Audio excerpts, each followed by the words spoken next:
Jim Edwards here, down on the ground in London, ahead of UFC London on Saturday night, March 17th. I'm joined by Mark Godbeer. He's going to be fighting Dmitry Sosnovsky at the O2 Arena. Mark, it's been a while since I've seen you, man. Since November, I think it was, in New York. Yeah. Since then, you've been over in Thailand training. So tell me how that came about and how long you were there for.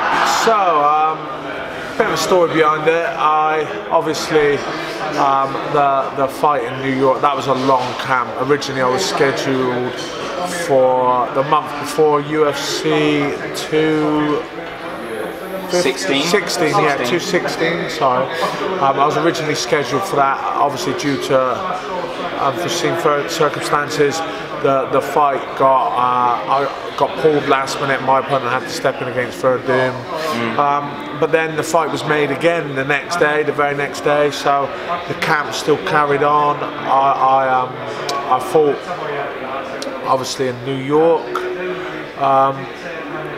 Crazy night. Crazy night, yeah, crazy Another night. one. It was a long camp. So there was sort of a 15-week camp, and anyone that knows anyone that fights at this level knows that's hard on the body. Yeah. So I just thought to myself, you know, I need a holiday, I need a break, I need to switch off. Obviously with what happened with the fight and stuff, I needed to switch off. I went on a holiday and I went to Thailand, and then I thought I'll let my hair down a little bit, I'm gonna have a beer, just completely switch off from fighting altogether for a little bit. Yeah.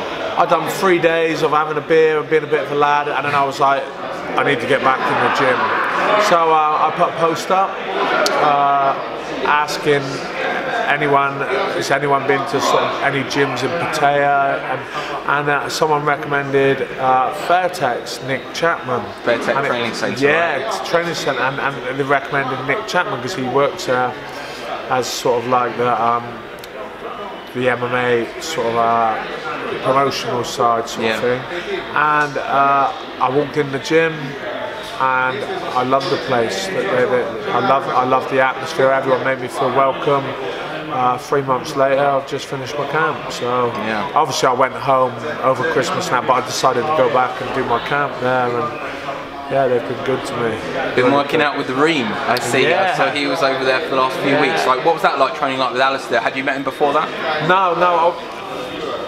It was weird. Obviously, Overeem, and you know, he's one of those guys. He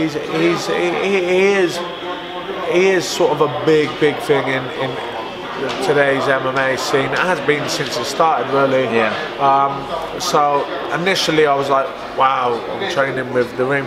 But then once you get to know someone, once you start training with someone, you realise these guys are just the same as us. They're just further down the line. They're a bit more experienced.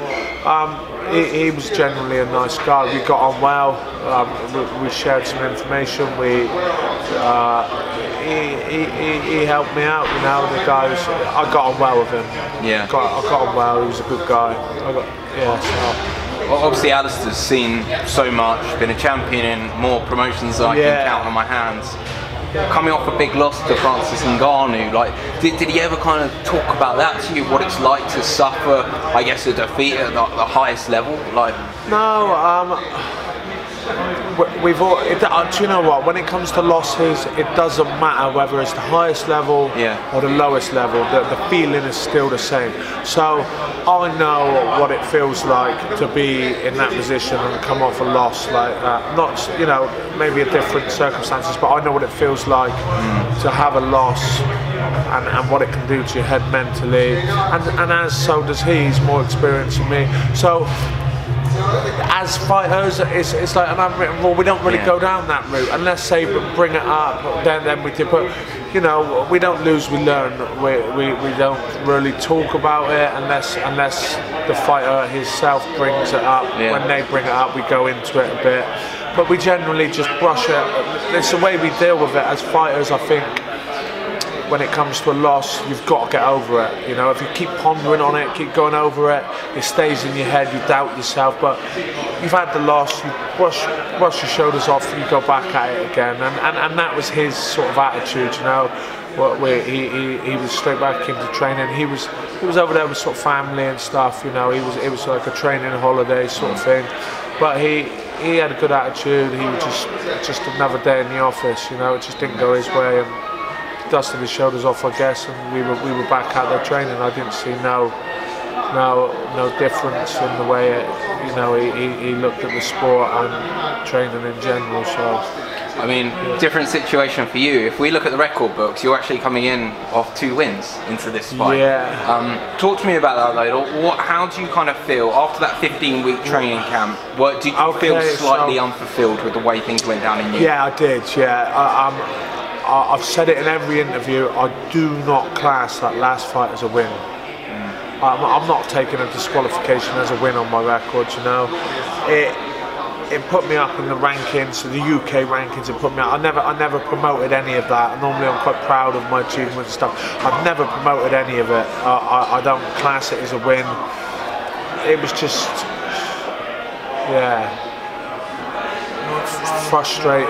a frustrating situation, and like I said, it's one of those situations which dust my shoulders off and look forward, not back. Sure. Yeah. Like we were talking about Fairtex Training Center. Yeah. Halfway through your camp, you got wind of your opponent changing. You've gone from one Dimitri to another. Yeah. So talk to me about that. Like, how did you feel when you got the notification that your original opponent was out? This was the good thing is, so I set off for Thailand camp 10 weeks before my fight date. So it was 9 weeks in Thailand. 1 week to come home and adjust to, obviously fight week, come home and adjust, get rid of a bit of jet lag and stuff. Luckily enough, we were only 2 weeks into the camp, so we were still 7 weeks out from the actual fight itself. So we haven't actually got to the stage where we were honing in on the game plan, specific stuff. It was more, the first couple of weeks was just getting a base fitness back and building the fitness back up, and then the opponent changed. Once the opponent changed, it didn't really affect our game plan at that stage because we didn't have it set in stone then. So 7 weeks is pretty much a full camp, so it changed 7 weeks before I fought, so it didn't really make a difference at all because we had sort of like a full camp to prepare for this guy. You know, apart from the first couple of weeks, which was just the fitness stage anyway, building the fitness back up. Yeah. So what do we know about Dimitri Sosnovsky? I'll hold my hands up. I'm not seen the guy fight before. I don't know much about it. Okay, so obviously the guy's tough. He's 10-0. Opposition-wise, I don't think he's fought the greatest opposition. The biggest name to his record is Alistair Overeem. Wow. Okay. He finished him very quick. He rushed him straight off the bat. Rushed him, boom, boom, boom, boom, peppered him, got him down, and I think it was ground and pound. Yeah, I'm pretty sure. This wasn't the Alexander Emelianenko 10 years ago. This is the Alexander Emelianenko just coming out of prison, and so forth. You know, so I don't look at that as, you know, I don't see that as you know, oh man, this guy's just beat sort of a legend or something like that. But he's a strong guy. He's got a good. I don't think his stand-up's great. But he's one of these guys, if you haven't got your hands up, he's going to knock you out because he's so sort of wild and erratic with his shots. So you have to be careful with these sort of guys, you know, and he looks like he's got a good wrestling base, so that's going to be a good test for me. I think if I keep my head, keep my cool, and stick to the game plan you know, we've come up with my coaches and stuff, then I've got the win on this fight. Yeah. There's no doubt in my mind. I'm prepared for this fight. You know, I've like I said, I've made sacrifices for this. I put myself out in the picture for a couple of months out in Thailand, locked myself away in the gym, been training with some of the best guys in the world. The names you just brought up, plus, you know, other guys like Sergey Kartonov and stuff. I've been hanging with some of the best guys in the world, so to me that's boosted my confidence, and I'm ready to fight. I'm not going to big myself up and say, yeah, I'm going to do this, I'm going to do that, I'm just going to let my fighting do the talking this time and see where we're at after. Are you pleased to be back fighting in the UK? Like, we've seen you in Las Vegas, then New York, and now you've made your way east again. You're back in London. It's nice. I can get in my car on Sunday morning and drive home. I don't have to sit on a plane for like 10 or 12 hours, like waiting to get home. I just literally jump in my car and drive home Sunday morning. So it's great, and obviously, you know yourself. I've always had a big following, local following and UK following. When I was fighting for promotions leading up to the UFC, I always took an army of people with Bridgewater, me. right? Yeah, Bridgewater. Yeah. So obviously there's going to be a lot of people in the crowd supporting me. A lot of it's just nice to be in it. Like, I think realistically, London now is going to be the closest I fight to home. So for me, this is my home show, so to speak. Yeah, it's nice. I like being. It's almost like familiar surroundings. Right? Yeah, and I don't feel the pressure from a home crowd. I sort of feed off of it. I always have done. You know, I feed off of home support. So that it's going to help. I know this whole situation helped. I remember watching the London show last year with Brad Pickett's retirement fight, and the atmosphere was absolutely electric. I remember I was sat in the crowd watching, and I remember just looking around thinking, man, I want to fight here. You know, if it comes back, I want to be fighting in England. Stick a few beers in one hand, a few fights, and an English crowd, you've got yourself an atmosphere, haven't you? Yeah, you certainly do. And a British crowd, should I say? On that note, whenever I see you fight, and Americans, I don't know, see you fight for the first time, they always have a laugh at your last name. Yeah, Godbeer. The God of Beer, people call you. Yeah. Are you aware of how much humour, I guess, your last name causes people? Do you know what? I think the Americans tend to, from what... They love it. Yeah, they do love it. I'm probably going to get trolled for it because, you know, there's no matter what, there's always trolls out there. I'm starting to learn that now. Yeah. But genuinely speaking, all the feedback I get off my last name from the Americans are all like, "Hey man, that's an excellent last name," and you know, that's my crappy American accent.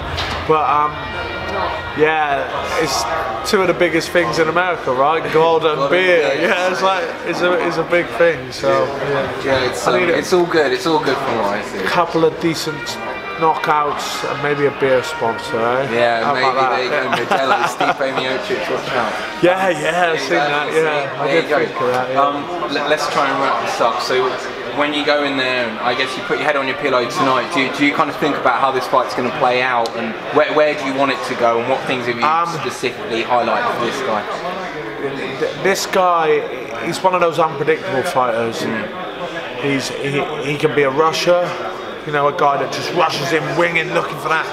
He can be a good wrestler. He has got a couple of fights where it's gone the distance, so I don't know what I'm going to get from this guy. He hasn't got one specific style, so we've prepared for everything. You know, we've got game plan A, B, and C. But everyone knows I like to use my hands, so let's start with my hands and see where it goes from there. Yeah, just finally, I think you're going to be the first fighter from representing Fairtex Training Center, is that correct? Yeah, like, and what does that mean to you, and what does it mean to the gym over there as well? Yeah, I'm not, there's a couple of guys that's fought, but the first fight in the UFC, so it means a lot. The Fairtex guys, that they really have done a lot for me. I'm not just blowing smoke up their ass, but they've done a lot for me. They've took me in as one of their own, so I think getting a nice win would be my way of repaying them back this weekend. So I owe them that, so that's what I'm going to do. Great stuff, Mark. Always good to speak to you. We can probably talk for an hour if you just let the camera rolling, but I'll let you get back to your rest and recuperation for the fight, and no doubt I'll speak to you afterwards after you've won. Cheers, Jim. Cheers, mate.